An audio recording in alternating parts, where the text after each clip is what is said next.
Welcome my dear genius friends. स्वागत है आपका आपकी फेवरेट चैनल बोधी ट्री में। दोस्तों आज हम स्टैंडर्ड 12 का इंग्लिश का यूनिट नंबर 4 सीखने वाले हैं। टाइटल है द एडजस्टमेंट। बहुत ही इंटरेस्टिंग कहानी है। लेखक है इसके गुलजार बहुत ही फेमस सॉन्ग राइटर हैं इन बॉलीवुड। बहुत सी फिल्मों में गीत लिखे, डायरेक्टर भी रहे। उनकी कहानी है द एडजस्टमेंट। तो it was a mistake not to take nana our grandfather to the funeral of our grandmother our nani. तो एक बहुत बड़ी मिस्टेक थी, गलती थी कि हम अपने नाना को नानी के अंतिम संस्कार पर नहीं ले गए थे। फ्यूनरल यानी अंतिम संस्कार।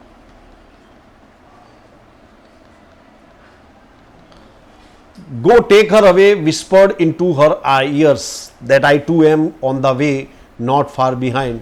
Tell her I will see her in the beyond. उन्होंने नाना ने अंतिम समय में नानी के कान में कहा, विस्पर यानी फुसफुसाना।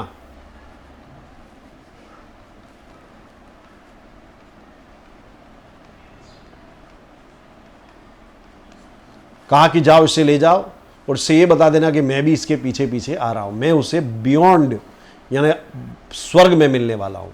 इस तरह का नाना ने कहा। With heavy heart we hoisted nani's bier. Bier यानी अर्थी। विथ हैवी हार्ट यानी भारी हृदय के साथ हमने नानी की अर्थी उठाई। होइस्ट यानी उठाना। Over our shoulders I turn to look just once and found nana stepping away from the balcony into the room pulling the door shut after him. और मैंने पीछे मुड़ के एक बार देखा और देखा कि नाना बालकनी में से अपने कमरे में गए और उन्होंने कमरा बंद कर दिया। He had lived with nani for over half a century. इन्होंने 50 वर्ष से ज़्यादा नानी के साथ रहे थे। Seen her radiant face every day of those year. Radiant मतलब शाइनिंग फेस, चमकीला चेहरा जो थे वो हर रोज देखते थे। He must have been what about 85 and yet he would find something to grumble and at everything nani did. उनकी उम्र कितनी थी? 85। फिर भी उनको हमेशा कुछ ना कुछ ग्रम्बल यानी बुदबुदाना, किसी में मतलब गलती निकाल के जो बुदबुदाते हैं उसको कहते हैं ग्रम्बल। फिर भी वो नानी की हर बात पे किसी ना किसी बात पे कोई ना कोई बहाना ढूंढ के बुदबुदाते रहते थे। He would keep quibbling. Quibbling means to fight, लड़ना, क्वारल। बिना किसी कारण के वो लड़ते रहते थे। As if they were two who had just married in the first flush of love and were still discovering each other. ऐसा लग रहा था कि उन्होंने अभी ही शादी की है और एक दूसरे को जानने की कोशिश कर रहे हैं। At times of petty quarrel would push them into long silence. कई बार क्या होता है कि झगड़े के बाद वो लंबी शांति में उतर जाते, एक दूसरे से बोलना बंद कर देते। They would stop talking to each other for days together. कई दिनों तक एक दूसरे से बोलना बंद कर देते। When we would try to intervene. Intervene मतलब टू इंटरफियर, हस्तक्षेप करना। All nana would keep it happens son, it happens, it takes time to adjust to each other. जब हम बीच में हस्तक्षेप करने की कोशिश करते तो नाना कहते कि ऐसा होता है बेटा, ऐसा होता है, एडजस्ट करने में वक्त लगता है। It was fun listening to him talk. उनसे बातें करते हुए सुनना बहुत ही आनंददायक होता था। Mother would always reprimand. Reprimand मतलब डांटना। मदर, माँ हमको हमेशा डांटती। You people Provogue. प्रवोक यानी उत्तेजित करना।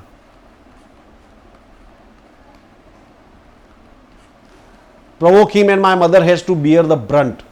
मेरी माँ हमसे कहती कि तुम उन्हें उत्तेजित कर देते हो, चढ़ा देते हो और मेरी माँ को सुनना पड़ता है। हर मदर मीन्स अवर नानी। उनकी मदर, हर मदर मतलब मेरी नानी। A nani would hiss out a few words together from her toothless mouth. और नानी कुछ अपने मुंह से, बिना दांत वाले मुंह से कुछ ना कुछ बुदबुदा देती। Be grateful that I gave you 2 grandsons now for the love of God just shut up. वो कहती कि मेरा एहसान मानो कि मैंने तुम्हें 2 पोते दिए हैं और भगवान की खातिर चुप हो जाओ। My brother and I were at a very young impressionable age when our father married a second wife. मैं और मेरे भाई की उम्र बहुत ही छोटी थी जब मेरे पिता ने दूसरी विवाह किया। He would often arrogantly parade into the house with his new wife. Mother was helpless. वो अक्सर अपनी नई पत्नी के साथ हमारे घर में आके धमकते, और मेरी मदर जो थी हेल्पलेस थी, निसहाय थी, there was nothing she could do about it. मेरी माँ उस बारे में कुछ नहीं कर सकती, बट नानी फॉट विथ हर, लेकिन नानी उसके साथ लड़ती थी। And scoop the two of us into her arms and brought us into the house saying, और उन्होंने क्या किया, एक बार हम दोनों को अपने साथ लेकर के घर छोड़ के आ गई, एंड कहा you want to rot here, do so. Rot यानी सड़ना। मेरी माँ से कहा कि तुमको यहाँ सड़ना चाहती तो यहीं रहो, but I am not letting my grandchildren stay here to get thrashed by their stepmother. Stepmother यानी सौतेली माँ, और थ्रेस यानी पीटना, मारना। और मैं अपने पोतों को यहाँ नहीं छोड़ूंगी कि उनकी सौतेली माँ उनको मारे। If any one got her way with Nana, it was नानी। कोई भी यानी अगर नाना से लड़ सकता हो तो वो थी नानी। She would tell it to his face, you will regret it that day I die. उन्होंने उनके चेहरे पे कहती, तुम इसको पछतावा होगा जब मैं मर जाऊंगी। You don't speak with the mother of these two children. तुम इन दोनों बच्चों की माँ से बात नहीं करते हो। They are also not going to talk to you, वो भी तुमसे बात नहीं करेंगे। You will sit all by yourself in the balcony and bath in the sun and your own loneliness. फिर क्या होगा, तुम अकेले रह जाओगे, बालकनी में बैठे रहोगे। Nana would say barely audibly, I am older than you. नाना कहते थे कि मैं तुमसे बड़ा हूं। You just wait and watch who is going to go first, you और आई। बोले देखो कौन जाता है पहले। She would simply say yes, you just see, just watch. वो कहती कि तुम सिर्फ देखो। A nani really did leave before him, और नानी उससे पहले चली गई। Nana became all the more irritable now as if he had lost a wager. अब नाना और ही इरिटेबल हो गए। इरिटेबल यानी चिड़चिड़े जैसे, ऐसा लगता है जैसे वो पागल हो गए। For a few days he took out his anger on his food. कुछ दिनों तक उन्होंने अपना गुस्सा भोजन पे, खाने पे उतारा। He would push away his plate and say tell her I don't want to eat. वो अपनी प्लेट को खसका देते हुए बोलते उससे कहो कि मुझे खाना नहीं खाना है। यानी नाना के दिमाग में अभी भी ये चला था कि नानी जिंदा है। He imprison himself in the bedroom. उन्होंने अपने आप को बेडरूम में बंद कर लिया। We removed a few of Nani's belonging to make the room livable for Nana, but he did not let us cart away Nani's bed. हमने remove यानी हटाना, हमने नानी की कुछ बिलोंगिंग्स यानी चीज़ों को वहाँ से हटा दिया ताकि रूम व्यवस्थित रहने लायक हो जाए। लेकिन नाना ने नानी का जो बेड था उसको हटाने नहीं दिया। In a dry hollow coarse voice he said let it be, where I'll see going to sleep. उन्होंने एकदम रूखी आवाज में कहा कि उसे बिस्तर को वहीं रहने दो, नहीं तो वो कहाँ सोएगी। The day we had to take Nani's ashes away from the इमर्जन, that day too Nana stayed locked in the room. एस क्या मतलब होता है, अस्थियां। जिस दिन हम नानी की अस्थियों को ले जा रहे थे उस दिन भी नाना ने अपने आप को रूम में बंद कर दिया। When I went in I found him sitting on her bed. जब मैं गया तो देखा वो उनके बिस्तर पे बैठे थे। He just touch the urn and said take him away. Urn यानी जो पोट होता है, बर्तन, घड़ा, उसको छुआ और बोला कि टेक हिम अवे, इसे ले जाओ। All life he just kept fighting with me. ये पूरी दिन, पूरी उम्र मुझसे लड़ते रहे। अब यहाँ देखो, यहाँ पे ये टोन चेंज करना, टोन जो चेंज हुआ उसको ध्यान देखो। नाना क्या बोले, टेक हिम अवे, यानी नाना जो है यहाँ पे नानी के रूप में आ गए। ये चेंज हुआ है, देखना इसको। The shift was gradual. I did not pay much heed to it that first day, but later it became more evident. वो जो शिफ्ट हुआ था, नाना नानी में कन्वर्ट हो गए, वो धीरे धीरे हुआ, लेकिन मैंने कभी ध्यान नहीं दिया। लेकिन धीरे धीरे ये चीज़ और ज़्यादा एविडेंट हो गई, यानी प्रत्यक्ष हो गई, मुझे बार बार दिखाई देने लगी। Another day I caught him talking Nani's cough syrup. मैंने देखा है कि एक दिन वो नानी का कफ सिरप पी रहे थे।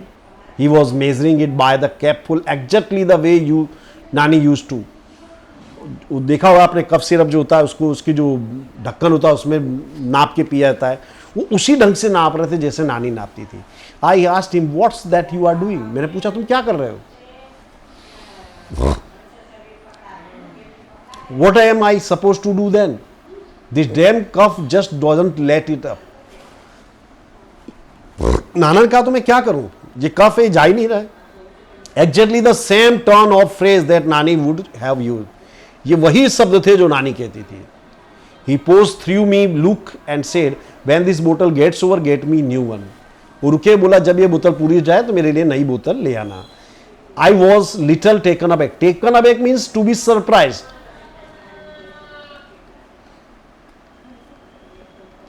मुझे आश्चर्य हुआ। I had never heard him coughing. मैंने कभी उन्हें कफ खांसते हुए नहीं देखा था। But this was nothing compare to the shock he gave me a few days later. लेकिन कुछ दिनों बाद जो उन्होंने मुझे आघात दिया वो तो और भी जबरदस्त था। I told him nana let's go to a salon. मैंने कहा चलो नाना अपने सलून में चलते हैं। You need a hair cut, तुमको बाल कटाने की जरूरत है। I insisted if you don't want to go then I will call a barber home. Barber का मतलब होता है नाई। अगर आप नहीं जाओगे तो मैं नाई को घर पे बुला लूंगा। He did not even bother to look at me this time. इस बार उन्होंने मुझे देखा भी नहीं। He began to shake his head. No no he will kill me. उन्होंने सिर हिलाया, बोला नहीं नहीं वो मुझे मार डालेगा। यानी यहाँ नाना जो है वो नानी के रूप में बोल रहे हैं। He does not like my hair cut short, he will never approve. वो कभी भी उन्हें मेरे छोटे बाल पसंद नहीं आए, वो कभी भी इसको अप्रूव नहीं करेंगे। अप्रूव यानी मंजूर करना, वो कभी भी इसको मंजूर नहीं करेंगे। His intonation was nasal. वो नासल यानी नाक्स में से बोल रहे थे, एग्जैक्टली लाइक नानी, नानी की तरह। It seemed as if it was Nani who was speaking. ऐसा लगा जैसे कि नानी बोल रही हो। I move back a little worried. मैं चिंतित होकर पीछे की ओर हट गया। I had a friend doctor K D Kamle. मेरे एक दोस्त थे doctor K D Kamle, a psychiatrist. Psychiatrist यानी मनोचिकित्सक। I called him over. मैंने उन्हें बुलाया। He talk to Nana at length for hours. उन्होंने एट लेंथ यानी काफ़ी लंबे समय तक बात की। Most of the time Nana kept quiet. ज़्यादा समय नाना शांत रहे। He did not answer most of doctor Kamle's queries.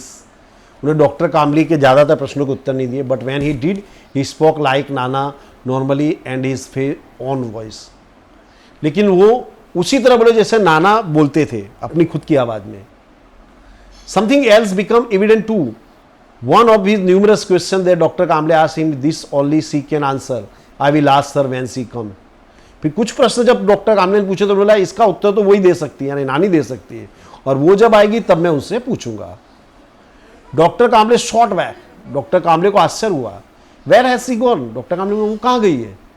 Then the ends of his love curled lips curled up little in a smile. Oh, she doesn't really ever tell me her whereabouts. उसके आँख थोड़े मुड़ गए नाना के और मुस्कुराते बोले कि वो मुझे बताती नहीं है कि कहाँ जा रही है। When Nana left, Dr. Kamble said he does not perceive your nani as dead. जब डॉक्टर कामले जाने लगे, नाना चले गए, तो डॉक्टर कामले ने कहा कि वो इस बात को स्वीकार नहीं कर रहे कि नानी मर चुकी है। He has begun to live a double life. वो डबल लाइफ जीने लगे। In fact, there is more of her and less of him. वास्तव में अब क्या हुआ कि तुम्हारी नानी का अंश ज़्यादा हो गया है और नाना का अंश कम हो गया है। He has begun to think of himself as nani. वो अपने आप को नानी मानने लगे। Whatever happens it happens to her. उनको जो भी होता है वो किसको होता है? नानी को। She is the one who needs to be fed. यानी खाना किसको खाना होता है? नानी को। She is the one who feels thirsty. अब प्यास किसको लगती है? नानी को। She is the one who feels the pain. अब दर्द किसको महसूस होता है? नानी को। And it is she who takes the medicine. और अभी दवाइयाँ कौन लेता है? नानी। He only swallows the pills on her behalf. वो स्वेलो यानी निगलना।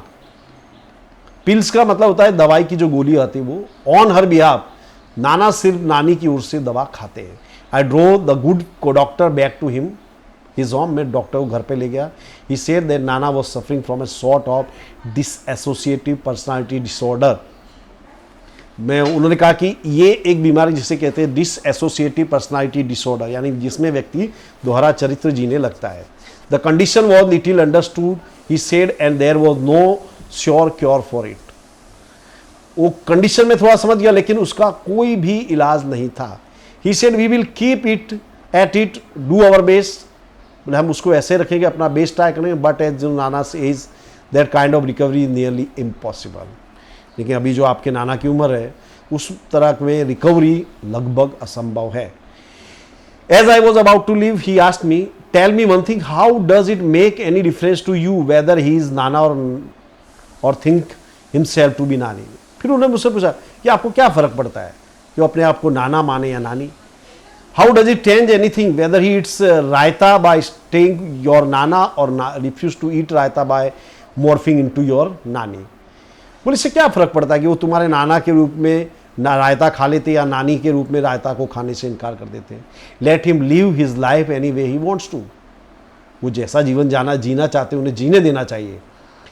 I was late coming back home, but I did feel quite unburdened and a lot less worried by what Dr. Kamble had said. मैं वापस आया तो मेरा बोझ काफ़ी हल्का हो गया था। डॉक्टर कामले ने जो कहा उससे मेरी चिंता भी कम हो गई थी। I thought the way Nana had made his adjustment with Nani, we too should make adjustment with him. नाना ने नानी के साथ एडजस्टमेंट सीख लिया था। मुझे एहसास हुआ कि हमको भी उनके साथ एडजस्टमेंट करना चाहिए।